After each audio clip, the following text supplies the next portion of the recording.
Natasha Wilona mendadak tersipu malu setelah sang mantan, Verrell Bramasta, mengaku ingin menikahinya.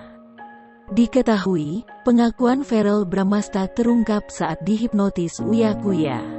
Menanggapi hal tersebut, rupanya Natasha Wilona justru terharu. Hal ini lantaran ia tak percaya jika sang mantan memiliki keinginan akan menikahinya.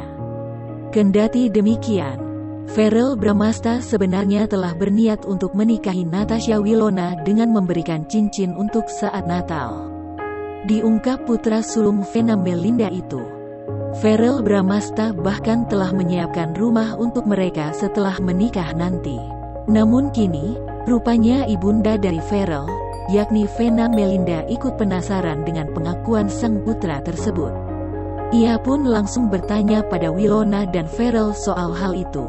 Namun nyatanya Wilona mengaku terbahak usai menyaksikan pengakuan Verrell tersebut.